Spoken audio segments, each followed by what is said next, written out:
Welcome back to Stormi Tells Ghost Stories Haunted Savannah on my Girls Rock Productions channel. In this week's installment, we're going to talk about 4 of the haunted hotels around the city. The Hamilton Turner Inn, the Marshall House Hotel, the Kehoe House, and the Foley House. We are going to start with the hotel that got most of its fame from the book Midnight in the Garden of Good and Evil, the Hamilton Turner Inn. The gorgeous Hamilton Turner Inn was immortalized in the John Berendt novel. The book tells the story of Joe Odom and his time as the manager of the Hamilton Turner Inn. It also speaks of the wild Gatsby-style shindigs he would throw. In the extensive history, numerous reports of unexplained activity have surfaced. Visitors claim to see full-bodied apparitions, the sounds of ghostly children giggling, and even billiard balls clacking when no one is holding a cue. Some have seen a man smoking a cigar on the rooftop of the inn, and occasionally he has been seen holding a rifle. Others claim to see a Civil War soldier walking about these hallways at night, knocking on guest doors. Could this spectral soldier be sticking around because the inn was built on top of his grave? Let's unravel its history and find out. The Hamilton Turner Inn was built in 1873. This 17-room home was built for Mr. Samuel Pugh Hamilton and his wife Sarah. He would later become the mayor of Savannah and Grand Master of the Knights Templar. He and Sarah were known to entertain guests in lavish decadence and wanted the home that would suit their needs. The home was nicknamed the Grand Victorian Lady and is located on Lafayette Square in Savannah's historic district. The inn, referred to lovingly as Savannah but residents as the Mansion, was the first house in Savannah to install electricity. To no surprise, however, since Mr. Hamilton was the president of the Brush Electric Light and Power Company. A truly amazing sight at the time, legend has it that folks from around the neighborhood would gather outside at dusk just to watch the lights turn on. The Hamilton Turner Inn was built like a tank, and was one of the only homes in town to survive the Savannah Fire of 1898, due to its tin roof that was resistant to the white-hot embers that destroyed most of the city. During the Civil War, Hamilton was a naval officer who successfully ran the Yankee blockade into Savannah Harbor. He received a healthy salary for his service and gathered wealth from delivering the goods and supplies needed. Later, Hamilton married Sarah Virginia Stillings in 1866. The two had 6 children, 4 together and 2 boys from his previous marriage. Samuel Hamilton was a lover of the arts, and he collected valuable pieces from all across the world. Hamilton turned the mansion into his own private art museum, where he was sure to display his pieces with utmost respect and protection. During the night, he would even hire a guard to post on the roof with a rifle in hand. One morning, the guard did not come down from his post, and he was found lying in a pool of blood later that day. He had been murdered, shot in the back of the head. The killer was never brought to justice. After the murder of the guard, not one person applied to take his place. So, Hamilton stood the roof with the rifle and kept watch over his kingdom himself. After keeping post on the rooftop for several months, Hamilton himself got sick and died in 1899. Could the rooftop be cursed by the spirit of the guard who died protecting the home? And who is the cigar-smoking man seen atop the mansion? Could he be the killer, having a smoke after committing his heinous act? The home stayed in the Hamilton family until 1915, when it was sold to Dr. Francis Turner. Turner lived in the home with his family and used the basement as his office. The Turners lived there until 1926, when his family moved out and opened the mansion as a boarding house. 2 years later, the mansion was home to the Marine Hospital nurses. In 1940, Turner and his family returned to the home, and Dr. Turner resumed his practice. One report claims that Dr. Turner performed autopsies in the basement of the house. How much fact lies behind this claim is unclear, but what is clear is that Turner's love for the lavish parties. Their children were banished upstairs during their get-togethers, where they would play with balls on the billiard table. To gain the attention of the parents and the party guests one night, the children decided to roll the billiard balls down the stairs so that they could retrieve them and catch a glimpse of what the adults were doing. Sadly, one of the girls got too close to the edge of the top of the stairs and slipped, falling down the steps to her death. The mansion switched hands again in 1965 and was sold to the Cathedral of St. John the Baptist. The plan was to tear down the historic home and build a playground for the school, but the historic Savannah Foundation stepped in and saved the mansion.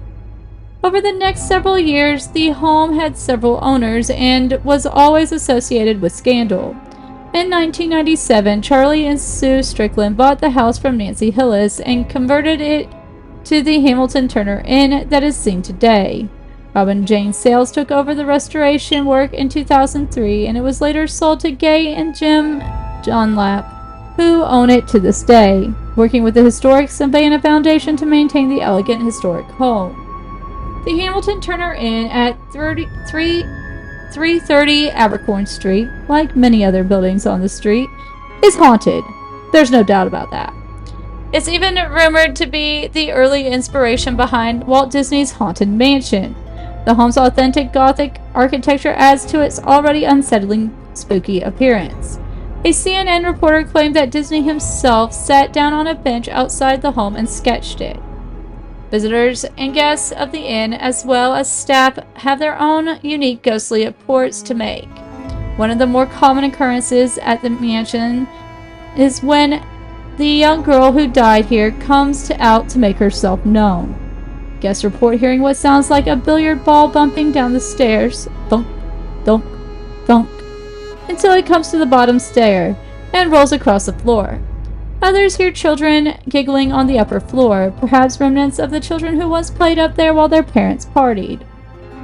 Late one night in 1969, gunshots rang out from the mansion. No one was living at the home at the time, and it was actually completely vacant. Perhaps this was Hamilton himself still on patrol, guarding his home and art collection. Strange noises echo throughout the inn during the night, with one account telling of the night spent in the mansion while it lay vacant.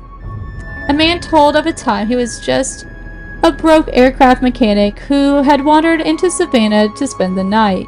Without $1 to his name, he decided to sleep at the mansion to save money. As he laid down on the floor on the 3rd level, he started to nod off. However, it didn't take long before the noises started. He experienced strange creaking and thumping, thinking it was just the house making the sounds that old homes do, but then a different type of noise started.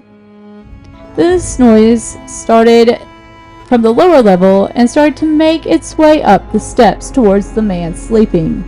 He described it as someone trying to slowly and quietly get up the stairs.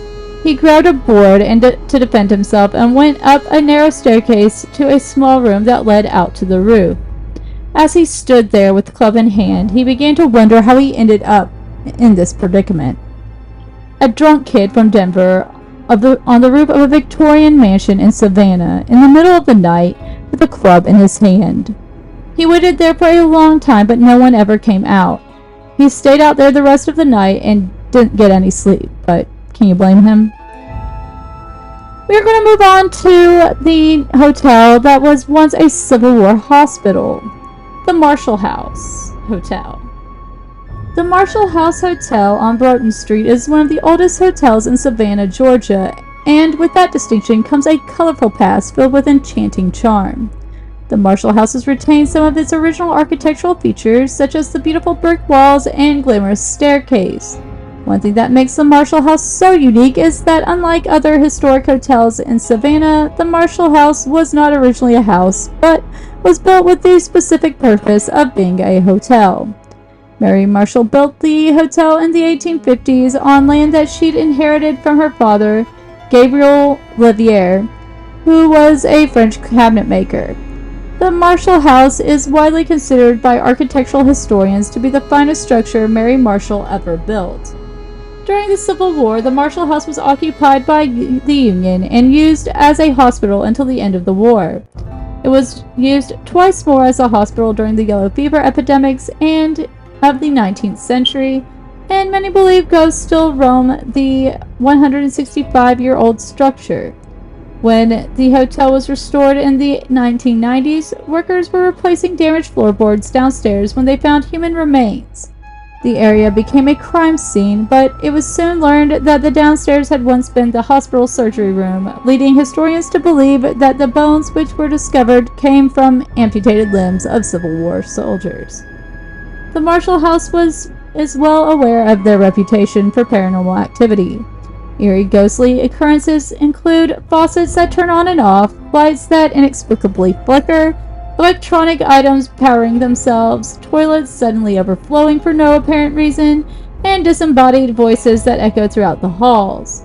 On the 4th floor, in the hallway, loud noises are known to take place during early hours of the morning, like the thundering of heavy object crashing to the ground. Also, doorknobs to the rooms tend to wiggle as if someone is attempting to enter the room.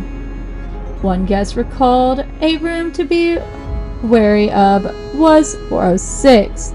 The loud hall noises in the middle of the night happened on the 4th floor where we just happened to be staying.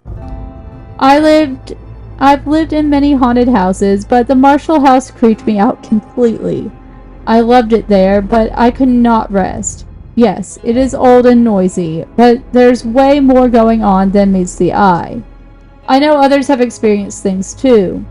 There is also a ghostly cat, but I've never seen it myself. There happened to be another hotel guest who said she did. But what else can you really expect from a city built on top of dead bodies? A portrait of Mary Marshall, painted in 1830 by artist Peter Laurens, proudly hangs behind the front desk in the hotel's lobby. One day, a young girl who was staying at the hotel with her father pointed to the picture of Mary Marshall and told her father that she had seen the lady in the hallway. While we don't know exactly what the father said, you can imagine his surprise when his young daughter told him she'd seen the ghost of a woman who has been dead for decades. Perhaps they didn't stay at the Marshall House Hotel for much longer. Guests have also reported hearing the distinct sound of an old-fashioned typewriter coming from the former room of author Joel Chandler Harris, who is best known for his collection of Uncle Remus stories. Is the spirit of Joe Chandler Harris still typing away, intent on creating another title about Uncle Remus? Others tell of a dapper gentleman reading a book by a window, a lady in white flowing through the hallways, and another ghostly woman who haunts the ladies' restroom, and on occasion she will walk the stall. Yes, the Marshall House Hotel is known to be a noisy place due to its wood floors and high ceilings, but there are countless tales of apparitions of small children and the sounds of crying babies that have been reported by guests at the famous hotel. The spirits of these children are known to linger around the Marshall House, as the laughter and playful voices of children can be heard within the building at any given moment. Sometimes these ghostly children can be seen skipping, running, and playing through the hallway, their apparitions as a physical form. During the night, sounds of marbles and rubber balls can be heard rolling and bouncing in the hallways. Not exactly modern kids' games. But if you were to take a peek out in the hall, most likely you would see nothing at all. No kids, no balls, no marbles, leaving you to wonder if you imagined the entire thing completely. A former guest recalls from a stay. My fiancé and I stayed at the Marshall House for one night over the summer. At the time, we didn't know its history and just saw that it was a cool hotel for a pretty inexpensive price point on Expedia. That night, laying in bed watching TV, we heard what we thought were families out in the hall. It sounded like a lot of children running around and people talking very loudly, which was off for 12 a.m. However, when I looked, there wasn't anyone there. We heard the same sounds intermittently until we fell asleep. I wouldn't call the experience scary, just weird. There's an infamous story about a mother and a son who stayed at the Marshall House Hotel. The boy's mother was in the bedroom and her son in the bathroom, playing and talking to himself. Her son then came out of the bathroom crying, and she asked him what was wrong. He replied, "The boy bit me." Confused, she asked, "What boy?" He then said, "The one who I was playing with in the bathroom." The boy's mother quickly went to look in the bathroom and didn't see the boy of whom her son spoke of. But when she looked at her son's arm, she found that there was a bite mark. All the color immediately washed away from her face. She later found out that this was not the first case of strange bites at the Marshall House Hotel. There have been other guests who have been inflicted with a child-sized bite mark that was done with so much force that each time the bruise was left, and each time the bite mark was on a spot of the body that would have been impossible to reach unless the person was a contortionist. After the hotel renovations unearthed the bones from the Civil War soldiers, the remains were cleared, but the paranormal energy continues to exist. Guests have reported numerous accounts of the ghosts of amputee soldiers who walk vacantly and aimlessly throughout the hotel. One of these departed souls has been seen in the hotel's lobby with his missing arm and hand, pleading with the guests to help him find a surgeon. Some guests have made complaints of an awful odor, which seemed to be smelling like rotted flesh. One source gave this account. When they were first renovating the hotel and opening it in 1999, 3 rooms had foul smells and bad vibes so overpowering the staff and workers could not stay in them long enough to get anything done. Rooms 214, 314, and 414. 414 being the worst, and I still think it's very active today. They tried every deodorizer they could get a hold of, and nothing worked. Finally, they had prayer blessing in those rooms, and the smell and vibes relented, only with 414 still having the persisting odor and vibes. Staff is said to play gospel music in the room when they are cleaning it because that is the only thing that keeps the vibes and odor at bay. At the site of the old operating room, guests have seen doctors treating soldiers who have been recently brought from the battlefield. Some have made claims that they have felt a presence holding onto their wrists as a nurse would do to feel for someone's pulse. Another guest describes seeing a shadowy man dressed in Civil War soldier. With him was a small boy who shouted at her, "Get out of my room!" Understandably in fright, she grabbed her suitcase, leaving just as quickly as she arrived. There are quite a few first-hand accounts from guests that stayed in the hotel. Here are a few bonus stories. We recently spent several nights at the Marshall House and had a couple experiences. Unexplained noises and smells in our room and outside in the hallway, which brought about some unsettling, eerie feelings. We were told the floor and room was haunted. Our room, on the second floor, with a courtyard view. We too heard a marble rolling sound, and my husband swears he was awakened by what he said sounded like a child giggling in the sitting area. But when he turned on the light, nothing was there, and he figured that perhaps he was just dreaming. We really enjoyed our stay, but there was an overall sense of spookiness, and it was as though we were waiting for something to happen or appear. Probably mostly due to all the hype that Savannah has about being a very haunted city. Next story. I never got much sleep while we were there. I always felt very uneasy and utterly creeped out at night in my guts and could not rest. Did hear some strange noises in the hall late at night, around 3 a.m. or so. What sounded like a hard rubber ball bouncing, also a very loud crash in the hall, 3 a.m.-ish, almost like a body falling and hitting the floor. And no one was out there. We also heard what sounded like walking around on the floor above us, but there is only the roof. Also, very unnerving feeling of being touched while in bed at night, and I was completely awake. touched on the inside of my lower leg, ankle, and buttock area. This made me nearly jump out of the bed more than once. On the last night we stayed there, we noticed a strange smell in the room and the bathroom that we could find no source for. It was almost like a burned flesh smell combined with a slight sewer odor. Would like to hear from more people who have strange otherworldly experiences. And lastly, stayed here for 2 nights in a superior king room. Bed was very comfy and breakfast good, though the coffee wasn't great. Neil, the concierge, is a little treasure, recommending places to eat and booking our trolley tour for us. I have to say, I was worried about the ghostly activity mentioned in some previous reports. I'm a scaredy cat, but my other half was excited about something unexplained happening. The first night we slept right through.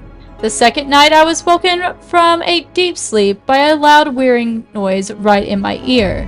It even made my hair move. We could then hear what sounded like drums from a marching band for a while before it faded and we went straight back to sleep. Bizarre. Strangely, this hasn't put me off returning to this hotel. Savannah is a beautiful place and I wouldn't want to stay anywhere else. So, if you're wanting to stay at a hotel where you will have a paranormal experience, book a room at the Foley House Hotel. I'm now going to move on to the most beautiful and possibly most haunted bed and breakfast in the South, the Kehoe House. The Kehoe House is one of the most luxurious historic buildings in Savannah. It was built in 1892 and it was a private housing of Annie and William Kehoe and their 10 children. Plus, this house was a funeral home for the majority of the 20th century. This only adds to the mysterious and dark side of the bed and breakfast. It was in 1842 that William Kehoe immigrated to America from a small county known as Wexford. This was located in Ireland. He would move to America with his parents and siblings. Here were 8 children, including himself.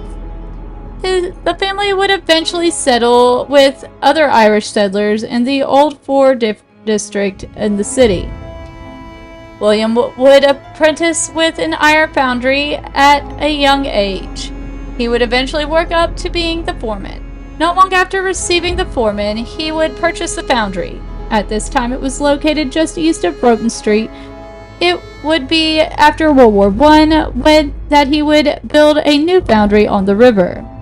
This had made him very successful and prominent in Savannah. It was in 1868 that William had married Annie Flood. The two would spend no time waiting to start their new family either. Their first home was small, however. As the foundry grew, so did their house and family. William liked the historic district in Savannah and purchased the southern portion of the lot. He purchased this for $950, which is well over $25,000 today. The Kehoe home would be designed by a man named DeWitt Brune. The home would cost a total of $25,000 to complete. It would feature a dark red brick and Corinthian columns. It also had bay windows and triple windows. It had a variegated roof and a truncated turret. There were balconies and porches that surrounded the house. All the trim was made of cast iron as well. It would be completed in 1892, and that was the time that the couple and their 10 children would move into the house. Eventually, the Kehoes passed away, and their heirs would own the home. Their heirs would sell the home and the land in 1930. The 30 years that followed the sale would result in many uses of this home. It would be a funeral parlor, boarding house, and even a normal home. In 1990, football started and Joe Namath would sell the property. It would be renovated for 2 years and opened once again. However, now it is a historic bed and breakfast. It was sold once again in 2003 and they now own the place to this day. It is still a beautiful bed and breakfast. The house originally had 12 different rooms. It also had a small townhouse that could be found across the courtyard that would have have a bed and 2 suites. This is an area where many people have gone, and today is known for being a great place to have a romantic getaway. Many places in Savannah are known for being haunted, but the one with the best reputation is the Kehoe House. It is often photographed as well. Many people do not realize that there are a few reasons that it is haunted. The first is that there was a funeral home. The building was once a funeral home after it was sold, and it was known as the Ghost Funeral Home. There is also a rumor about twins in the Kehoe family. As you know, there were 10 children. Rumor has it that 2 of these children had passed away inside the house. There is no evidence of this case, however, it is reportedly told over and over and over again in local areas. No matter how much the twins' story has been debunked, people refuse to let it die. It is said that in this version, the children were stuck in the chimney and could not get out. The story goes that the mother would come home to find 2 children missing, and she would look everywhere you could think of but couldn't find her children. They would continue to look, but they wouldn't be found until they started to notice a strange smell was coming from the chimney. They would find their children after discovering the source of the smell. Again, this story has never been proven. Many people who have stayed at the Kehoe House have reported strange events. As it is believed that the children passed in the home, people claim to see children's ghosts every so often. We know that these children did not die in the chimney or house. However, it could be a residual haunting. This is when sounds or events replay in certain areas. The house has been home to many children, even those in the funeral home before it was a beautiful bed and breakfast. It could be these children leaving their imprints as well. It is said that these ghosts are not ones to interact with the living. They just seem to be there and you can hear them playing. This is what makes people believe that they are just a residual energy. It isn't just the children that you can experience in the Kehoe House. You may also experience the smell of old perfumes. It is said that this scent will waft through the bedrooms and hallways at the Kehoe House. Another ghost seems to be very intelligent. They are known to interact with the living. People at the Kehoe House have interacted with a ghost that will touch people while they're sleeping or give people a sense of being watched. Our final story this week comes from what is considered one of the most haunted places to stay in Savannah, the Foley House Inn. There once was a house with a secret inside that a woman thought best to hide. She had a wife to live and children to raise, and self-defense was rare in those days. So she made a grave behind the wall and crafted a story to tell all, and kept her secret, lips tightly sewn, until one day someone uncovered his bones. This is a poem written by Vanessa K. Eccles about the actual skeleton found in the closet, or should I say wall, of the Foley House Inn. So who is the Foley House skeleton, and does his spirit still wander the inn today? The Foley House Inn was built in the beautiful southern city of Savannah, Georgia in 1896. It was constructed at the orders of a widow named Honoria Foley. She created this home to serve as a bed and breakfast for the community, the first of its kind in the city. Honoria was the widow of a wealthy Irish immigrant, Owen Foley. Their original house was one of the first boarding houses in all of Savannah. Like many of the homes and buildings in the city, the site is believed to sit atop of graves from Savannah's earliest settlers. In 1899, a great fire burned down the town of Savannah, and the Foley House was actually built on top of the ashes of a home that burned down before it. By all accounts, Mrs. Foley was successful and took great pride in her bed and breakfast. She was considered a wise businesswoman and made good financial decisions for herself after her husband's passing. Her son-in-law and his 5 children lived with her after her daughter Catherine's death. They lived a comfortable life thanks to Honoria, and her family was grateful. All was well and good at the Foley House Inn until a guest truly overstayed his welcome and overstepped his boundaries. He began to make unwelcome advances towards Mrs. Foley, which persisted for days. One night, while Honoria was sleeping in her bed, the man snuck into her bedroom. Honoria grabbed the nearest object to defend herself, a candlestick. She swung at the dark, shadowy figure, fearing for her life. She hit him a couple of times, and eventually he fell over onto the floor, dead. Honoria realized the problem she now faced. In those days, a claim of self-defense may not have been enough to excuse the murder. If authorities were notified, she could lose the inn and her freedom. Plus, a dead man in her bedroom just wasn't good for business. She did the only thing she could think of at that point: hide the truth.